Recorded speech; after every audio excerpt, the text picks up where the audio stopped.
Well, I wanted to do a video today about my resin drop spindles. I have a few here, and they are made of resin, and I hand paint the mold and pour resin in. I'm sure there will be a video or two out that I will put on there, and then it has a wooden dowel in there that is painted. And I do make these all handmade. My husband drills the hole in there, so they are unlike anything else, and each one is very unique. And I don't think a lot of people know how to drop spindle, and it's one of those things that is very fun to do, especially if you are a knitter or crocheter and want to experiment with making your own yarns, or just spinning in general. It can be very relaxing to do. And drop spindling is very fun. You can take it anywhere. You can do it while you're walking. If you look at the history of drop spindling and spinning, it's very interesting. So I highly recommend learning how to drop spindle, even if it's just you want to learn some apocalyptic skill. Like, this is great. So this is a very simple drop spindle. It has a really nice weight. It spins relatively straight, actually. I was very surprised my first drop spindle I made. I was like, oh my God, it's so great. So these really are great, and I do enjoy making them artful and with glitters and resin and swirls and all sorts of things, because I love glitter. So basically what we're going to do is we're going to just learn how to set it up. So these are spinning from the bottom. I don't have a hook on the top. Some people spin from the top. I like to spin like this. So just take a regular old leader thread. This is just a plain leader from an already bought from the store piece of yarn. And I just make a knot at the end so that it will fit over this little dowel at the bottom. Put it over the dowel at the bottom, and then kind of wrap it around a few times so that it will stay. So the knot is wrapped around the bottom. This is basically just so you can add on your roving or your wool. And this is just the leader strand. So when you get to the top, the dowel rod is made of matte paint, or it's painted with matte paint. I didn't want something shiny and super slippery. I wanted something that will kind of be a little grippy. So that's why it's matte, and it's painted with matte. And I find that it's actually better than some of the others. So I'm just making a loop to put over it, and it will generally stay. So any way that you can get it, this is not too exciting. It's just a loop that will hold it like this.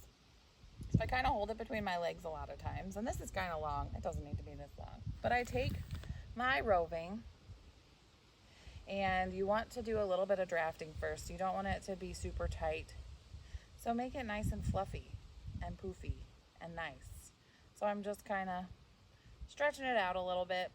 There is a lot that goes into a nice roving, so this is just a quick video, so it doesn't have to be super informative right now. If you want more information, I can let you know that, or do some videos on that if you want. So you just take the fluffy bit and put it on your leader, kind of hold it there. Then you take your drop spindle, and I kind of put this behind me because I'm totally gonna get it locked up in my spinning, and you want to spin it clockwise. And as you spin, it will bring the spin up so that you can add the spin from your leader to the rest. And you just gently pull, and it's continuing to spin. And before it starts spinning the other way, you just want to keep spinning it. So just keep spinning, keep pulling, and you'll notice as your drop spindle starts to spin around, it's gonna go the other way. So just keep spinning the correct way and pull and let it go. Keep spinning, pull, and let it go. Now when you have enough that it's almost reaching the floor, you pull it off the end here.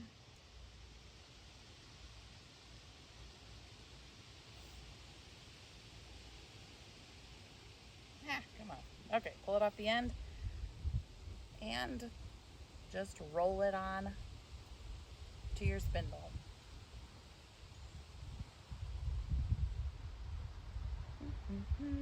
Leave enough so that you can make another loop.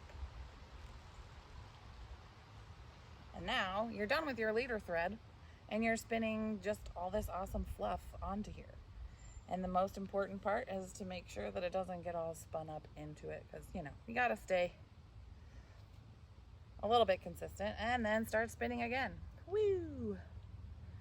And pull your wool and let the spin travel up.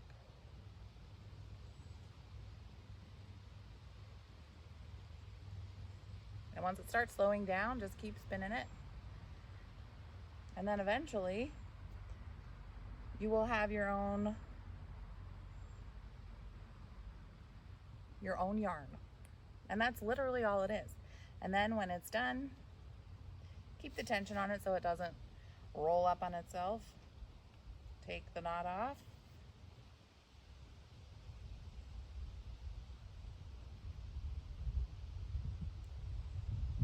Spin it around and just keep doing that. Now, if you are in the mood to get a spinning wheel, this is the perfect thing to do to start learning how to spin, because there's a lot of things that are different with each type of wool, however long the staple length is, the length of each fiber, and what to do with your hands sometimes can be difficult to learn, especially for beginners. So doing it on a drop spindle where you are in control of how fast it spins, definitely the easier way to go instead of just going straight to spinning. So if you want to make your own yarn and you want a really super pretty, even though I'm slightly biased, drop spindle, this is probably the best way to go. They are on my Etsy shop for sale, and I will post a link below, and I'll do some close-up shots also. But literally that's all there is to the basis of spinning. Now you can get real crazy.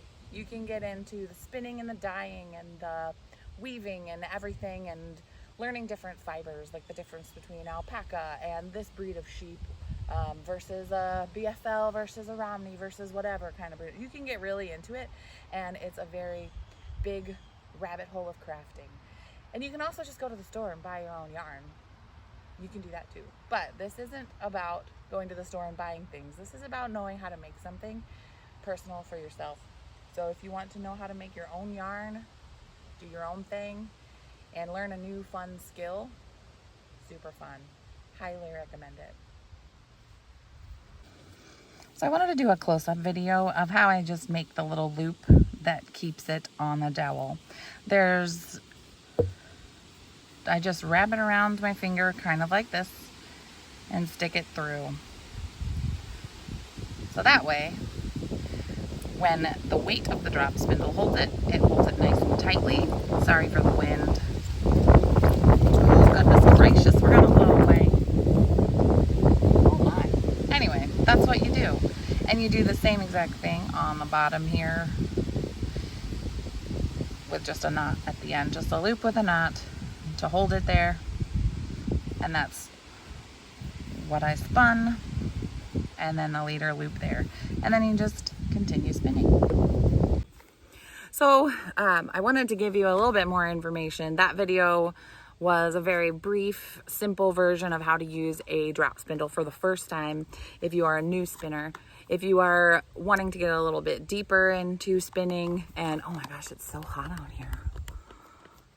Anyway, if you want to get a little bit deeper into learning how to spin and learning all those things and all the different fibers and how drafting works and maybe graduating up to a spinning wheel, this video, How I Spin by Rita Buchanan, really goes into a lot more depth than I'm ever going to do. She's a really experienced spinner. She's been spinning, I think she said, since like 1975. She knows a lot more than I do and can give you a lot better explanation on a lot of things. And it's mostly spinning wheel. There's not any drop spindling in there, but it's kind of interchangeable with the drafting and learning the different fibers and putting twist into the yarn. Basically the same thing, except one, you're spinning with your hand, and a spinning wheel, you're spinning with your feet, treadling with a larger wheel. So if you're planning on doing that, she also goes through washing and dyeing fleeces. So if you get like a fleece from a sheep, she goes over a little bit of that also. So this is a really good video to, especially if you're getting started in fiber and learning in fiber. And once you do that, oh, it doesn't stop there. So after you get done learning how to make your own yarn, you can dye it. You can dye it with artificial dyes that you can buy, or you can forage in the woods and dye with natural things. And so if you are learning this skill because you want a fun skill that is something that you can do and learn how to do and make your own wool and have this piece that you made from a sheep, then, or from an alpaca or from a bunny or whatever, you can, or even your dog. Some people spin dog hair if they have like an Akita or a husky or something like that. You can literally make a hat or gloves or scarf from your husky. And I don't do that because I don't have a husky. I have a beagle. But if you get into that, you can also dye it naturally with things that you find. There's walnut husks. I have a walnut tree behind me.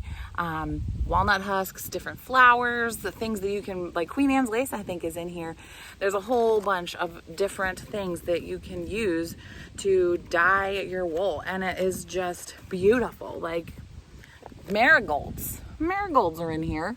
And it makes a wonderful array of colors. This goes over everything. Even a little bit of the history of dyeing wool. The history of textile is just kind of fascinating if you are into that. If you do any cosplaying or reenacting or anything like that, this is definitely a skill that is super fun. And there's so many aspects to this skill. You can definitely go all sorts of ways. But this is a great book, Wild Color by Jenny Dean. And some other things. I'll link that in the bottom too. But it's really warm out here. So here's a close-up of some of my spindles. I like the little flower designs. But I do have some more plain ones also.